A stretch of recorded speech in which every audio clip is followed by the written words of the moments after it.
Hallo und willkommen, schön, dass du da bist. Nach meinem letzten Video Manifestation und Führung kamen einige Fragen auf.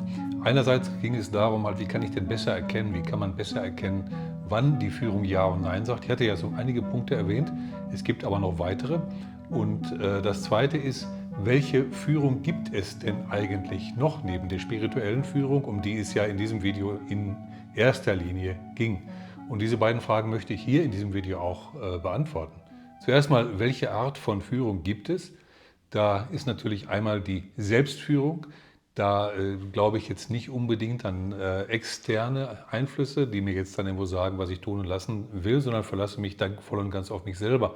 Was beinhaltet das zum Beispiel? Das Erste bei der Selbstführung ist, ich sollte ehrlich zu mir selber sein. Das heißt, ich sollte wirklich klar erkennen, was ich will, was ich möchte, was ich erreichen möchte im Leben und auch welche Möglichkeiten ich habe, was meine Stärken und Schwächen sind. Das Zweite auch bei der Selbstführung ist ganz wichtig, raus aus der Opferrolle. Wenn ich immer denke, ich bin jetzt das Opfer der Umstände und ich muss jetzt das wieder machen, weil jemand anders das getan hat, dann werde ich mich selber nicht vernünftig führen können, weil ich immer reagiere, anstatt zu agieren. Das heißt, ich bin das Opfer und als solches habe ich keine vernünftige Selbstführung und kann die auch nicht durchsetzen. Und das heißt auch, Verantwortung für das eigene Leben zu übernehmen. Zu sagen, okay, ich hatte vielleicht auch eine schlechte Kindheit gehabt und ich habe aus der Kindheit irgendwas gelernt. Ich habe Dinge gelernt, die mir jetzt nicht nützen oder im Gegenteil, die mich aufhalten, die mir schaden. Aber ich übernehme ab hier und heute und hier und jetzt die Verantwortung für mein eigenes Leben und sage, okay, das, was geschehen ist, das ist jetzt damals geschehen, aber ich kann es ändern, ich kann mich anders verhalten und ich kann das, was damals passiert ist, aufarbeiten, verarbeiten und mein Leben dennoch so umsetzen und so führen, wie ich es gerne möchte. Und ich hatte es schon kurz erwähnt, die eigenen Stärken auch mit meinen Zielen abgleichen. Wenn ich jetzt Konzertpianist werden möchte, aber ich kriege vielleicht gerade mal die Tonleiter in C-Dur zustande, dann ist es vielleicht, und ich bin vielleicht auch schon 40 Jahre alt, dann ist es vielleicht das falsche Ziel, das ich mir gesetzt habe. Das heißt, die eigenen Stärken und Schwächen mit dem, was ich erreichen möchte, abzugleichen, bringt mir natürlich einen Vorteil. Die spirituelle Führung beinhaltet den Glauben daran, dass es eine höhere Macht gibt, nennen wir es Universum oder mein höheres Selbst, dass es eine höhere Macht gibt, die mich führt. Vielleicht nicht ständig und immer, aber eben wenn ich es brauche und wenn ich Bedarf habe oder wenn ich vielleicht auch in einer schwierigen Situation bin. Das hängt so etwas vom Glaubenssystem des Einzelnen ab. Dieser höheren Macht vertraue ich und diese höhere Macht hat dann Mittel, um zu kommunizieren. Also zum Beispiel die Synchronizitäten nach C.G. Jung sind ein sehr, sehr bekanntes Mittel, um eben eine Kommunikation zwischen mir und der Außenwelt, dem Universum, vielleicht auch meinem höheren Selbst aufrechtzuerhalten. Und dazu gehört auch, zumindest für manche von uns, anzuerkennen, dass wir geistige Wesen sind mit einer temporären körperlichen Erfahrung hier auf der Erde. Das heißt zusammengefasst, ich vertraue auf eine Führung von außen und ich achte auf Zeichen, zum Beispiel Synchronizitäten. Aber auch hier, wie so oft, ist die rein wissenschaftliche Herangehensweise und die spirituelle Herangehensweise oftmals auch sehr, sehr ähnlich. Auch hier ist es wichtig, dass ich ehrlich zu mir selber bin, dass ich nicht irgendwelche Zeichen erfinde oder in allem und jedem Zeichen sehe, die eigentlich überhaupt nicht da sind, sondern dass ich ein gesundes Urteilsvermögen habe und auch diese Zeichen, die ich sehe, anerkenne, auch beobachte, aber nicht irgendwas zusammendichte, was letztlich gar nicht da ist. Also Ehrlichkeit ist hier auch wichtig. Und ein wichtiger Punkt, auch wenn ich geführt werde, heißt nicht, dass ich in der Opferrolle bin. Ich kann jederzeit sagen, okay, dieses oder jenes Zeichen, auch wenn ich es klar als solches erkannt habe, ich habe es gesehen, aber ich bin da anderer Meinung und ich kann mich anders verhalten. Ich habe also jederzeit auch die Möglichkeit auszusteigen und mein eigenes Ding zu machen, um es mal so zu sagen. Ich bin also in keiner Weise in einer Opferrolle. Und das ist auch nicht Sinn der höheren Führung, jemanden in die Opferrolle zu drängen, sondern es ist eine Hilfe, es ist wie ein Coach. Ganz wichtig ist aber, ich bin immer noch für meine eigenen Handlungen verantwortlich und ich laufe nicht auf Autopilot. Wie sieht das nun in der Praxis aus? Oftmals ist das so, wir stehen vor einer Entscheidung. Ich stehe vor einer Entscheidung und weiß nicht so recht, die Entscheidung ist wichtig für mich, soll ich das machen, soll ich das machen? Und ich fühle mich irgendwie so ein bisschen ambivalent und ich weiß nicht so recht, was ich tun soll und überlege hin und her und fühle auf der einen Seite vielleicht eine gewisse Angst in mir und auf der anderen Seite auch einen gewissen Drang, diese Entscheidung dann doch in die andere Richtung zu treffen. Das heißt, zwei widerstreitende Gefühle. Wie unterscheide ich zwischen mein Ego hat Angst oder die Führung sagt Nein? Und dazu möchte ich heute über 3 Marker sprechen. Einmal die Energie und die innere Gewissheit, Marker Nummer 1.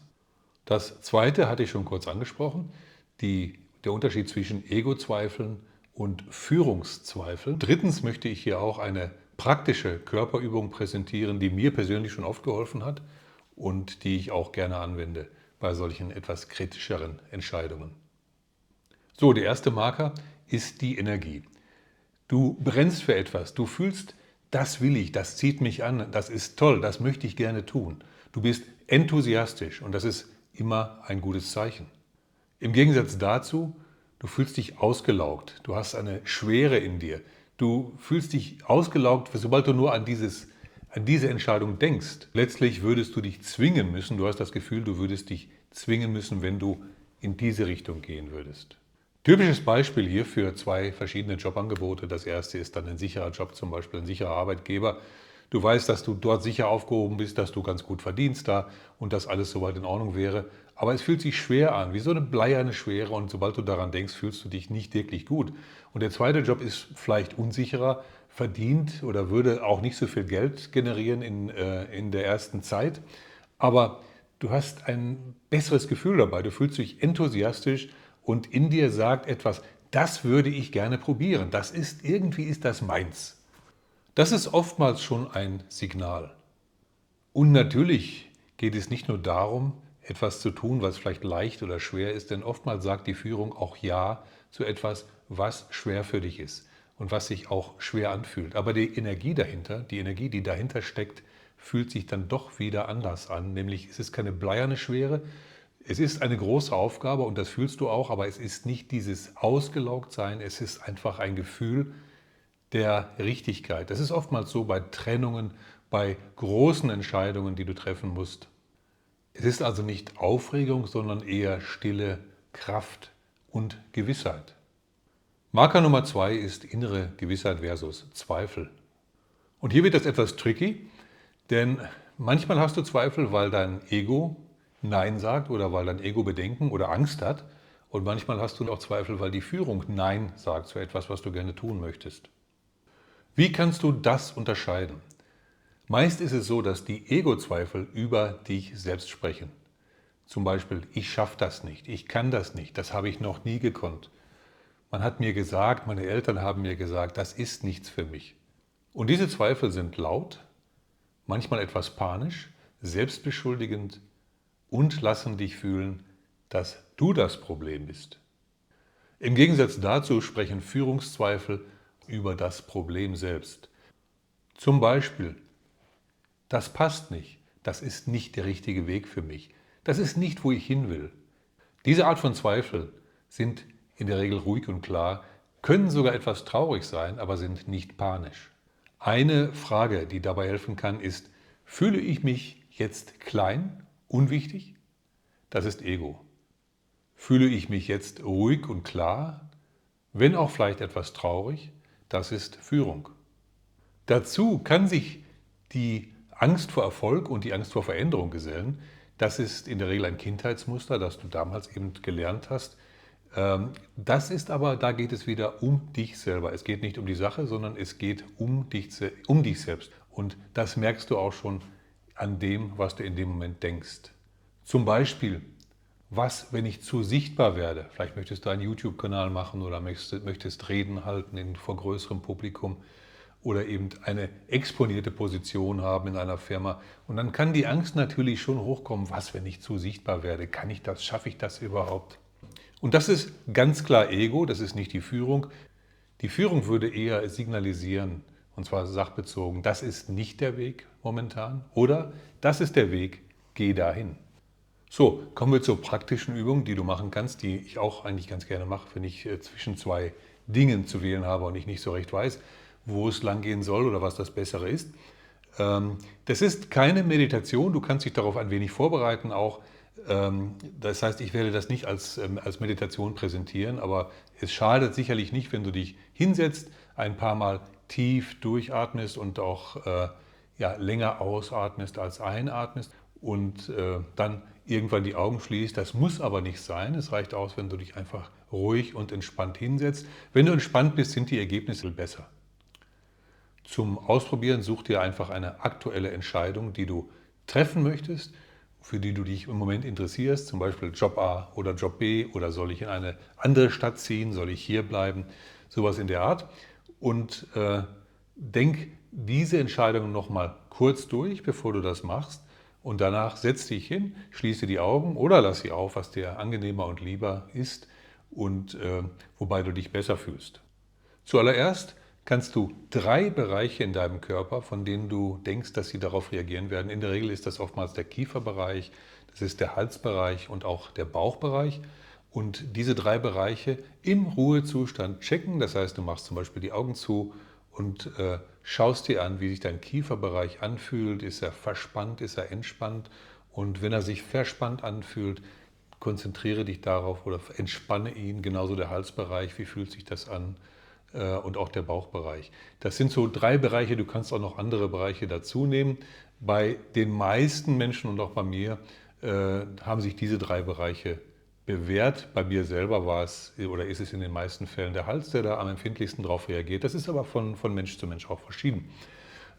So, und wenn du das gemacht hast, dann stellst du dir vor, du triffst Entscheidung A. Visualisierst Entscheidung A, stellst dir ganz deutlich und ganz genau vor, wie diese Entscheidung aussieht. Das heißt, wenn es jetzt zum Beispiel ein Job ist, dann stellst du dir vor, wie du in diese Firma gehst, was du dort machen wirst, wie du am Schreibtisch sitzt. Also möglichst realistisch vorstellen, was du da tun willst. Stellst dir vor, was du dort tust und dann gehst du wieder durch diese 3 Bereiche, also zum Beispiel Kopf, also Kieferbereich, Halsbereich und der Bauchbereich. Und dann merkst du dir, wie sich das jeweils anfühlt. Dann nimmst du die zweite Entscheidung, Entscheidung B, und machst das Gleiche nochmal, gehst also durch diese 3 Bereiche nochmal durch, also Kieferbereich zum Beispiel, Halsbereich und Bauchbereich und lass dir dabei ruhig Zeit, stell es dir wieder ganz deutlich, ganz genau vor, wie die Option 2 aussehen wird und was du da tun wirst und geh dann langsam durch diese 3 Bereiche durch. Da braucht es keine Eile und wenn du entspannt bist dabei und das langsam machst, hast du oftmals die besseren Ergebnisse. Und danach, wenn du das getan hast, kommt der Vergleich. Du rekapitulierst das Ganze und überlegst dir, wo hat sich das gut angefühlt? War zum Beispiel im Kieferbereich eine Verspannung, hast du die Zähne zusammengebissen? Oder im Halsbereich, was bei mir eigentlich oftmals deutlich ist, fühlt sich das an nach einer Enge, als ob sich der Hals zusammenzieht oder fühlt sich an nach Weite, dass du frei atmen kannst, freie Luft holen kannst? Das ist immer ein Zeichen, also die Weite und das Freie ist immer ein Zeichen von Positivität. Das heißt, das ist pro die Entscheidung, an die du gerade gedacht hast, während das Enge und das Zusammenziehen meistens eben ein Zeichen ist dafür, dass diese Entscheidung momentan in dir keine allzu gute Stimmung hervorruft. Und du wirst es selber merken, oftmals ist es eben, wie schon gesagt, einerseits dieses Gefühl von Enge im Bauch, kann es auch so ein Kribbeln sein, auch etwas oder so ein Gefühl, es fühlt sich so etwas aufgeregt an, so wie Schmetterlinge im Bauch, ist ein gutes Zeichen. Während wenn es sich irgendwie eher dumpf anfühlt oder unschön anfühlt, ist es oftmals ein Zeichen, dass diese Entscheidung momentan für dich nicht die richtige sein wird. So, was kann es für Stolpersteine geben? Es reagiert natürlich nicht jeder gleich drauf und manche Menschen sind eher nicht so körperbewusst und vielleicht eher mental. Und dann kann es natürlich sein, dass sie sagen, ja, ich fühle jetzt hier gar nichts. Manchmal hilft es, wenn man das ein paar Mal macht. Oder eben du nutzt die anderen Marker, die anderen Methoden, wie zum Beispiel die Energie oder auch Synchronizitäten. Am besten ist natürlich, dass du nutzt das, was für dich am besten funktioniert. Das Zweite, was passieren kann, ist, dein Körper sagt A und dein Verstand sagt B.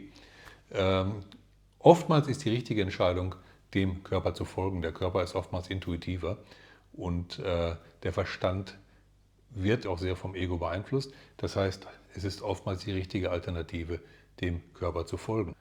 So, Stolperstein Nummer 3 ist eine verständliche Angst, nämlich die Angst davor, du triffst eine Entscheidung aufgrund dieser Methode zum Beispiel und sie ist falsch. Stellt sich nachher heraus, die Entscheidung war definitiv falsch.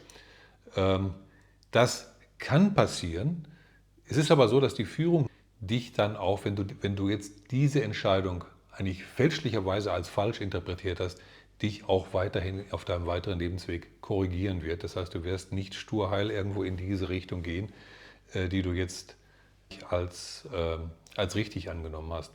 Es ist auch so, wenn es wirklich um wichtige Entscheidungen geht, macht es schon Sinn, diese Entscheidungen halt zweimal zu durchdenken. Also einmal auf logischer Basis, dir das aufzuschreiben und irgendwo hinzulegen, und das zweite Mal eben auf der mehr intuitiven Basis oder mit dem Körpergefühl, und das auch zweimal zu machen. Und dann wirst du feststellen, bekomme ich beide Male die gleichen Ergebnisse. Und wenn das der Fall ist, dann hast du schon einen weiteren Hinweis mehr. Dazu kommt auch, du lebst nicht nur mit diesem Körpergefühl, sondern eben auch noch mit Synchronizitäten und anderen Dingen, die in dein Leben kommen. Und die kannst du dann auch dazu heranziehen, um eine Entscheidung zu treffen. Zum Beispiel die Energie, die ich gerade vorher erwähnt habe. Wie fühlt sich denn diese Entscheidung an? Und mit Hilfe eben von mehreren Methoden kommst du relativ sicher eben zu deiner Entscheidung, die momentan für dich die richtige und eine gute Entscheidung sein wird.